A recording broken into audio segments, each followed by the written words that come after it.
जिंदाबाद. मी आणि आमच्या संघटनेचे सर्व तालुका अध्यक्ष, तालुका सचिव आम्ही आज वाडा भिवंडी येथून या रस्त्यावर उभे आहोत.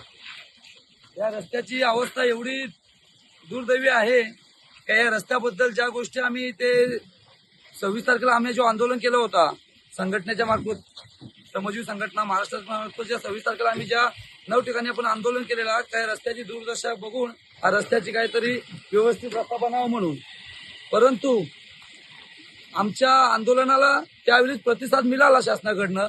त्यावेळी शासनाने पूर्ण खड्डे वगैरे थोडेफार भरले, परंतु आता जे खड्डे पडले रस्त्याचे तुम्ही बघू शकता, एकदम भयंकर असे या रस्त्याला खड्डे पडलेले आहेत. माझं असं पर्सनल असं मत आहे की या रस्त्यामध्ये इथले असले स्थानिक आमदार,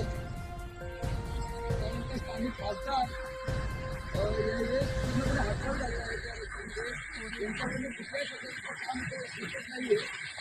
माझे फक्त एकच अपेक्षा अशी आहे का या आमच्या ठाणे जिल्ह्याचे उपमुख्यमंत्री, विद्यमान उपमुख्यमंत्री तसे ठाणे जिल्ह्याचे पालकमंत्री श्री एकनाथजी शिंदे साहेब, आम्हाला फक्त एक आशेची किरण तुमच्याकडून दिसते का तुम्ही या रस्त्यामध्ये लक्ष घालावं, वाडा भिवंडी रस्त्यामध्ये, आणि याचा योग्य तो लवकरात लवकर निर्णय घेऊन हा युद्ध पातळीवर काम करावं. कारण या रस्त्यामध्ये येणारे शाळकरी मुले असतील, एखाद्या आजारी व्यक्ती असेल, इथून जाणारा, इथून जर आम्हाला ठाण्याला जर एखादा पेशंट किंवा एखादा महिला, गरोदर महिला वर्गाला घेऊन जायचं असेल तर आम्ही तिथे वेळेला पोहोचू शकत नाही. साहेब एकनाथ शिंदे साहेब, तुम्हाला आमची एक नम्रतेची विनंती आहे की या रस्त्यामध्ये तुम्ही लवकरात लवकर लक्ष घालून हा रस्त्याची दुरावस्था बघून हा रस्ता पूर्वपदावर घेऊन यावा.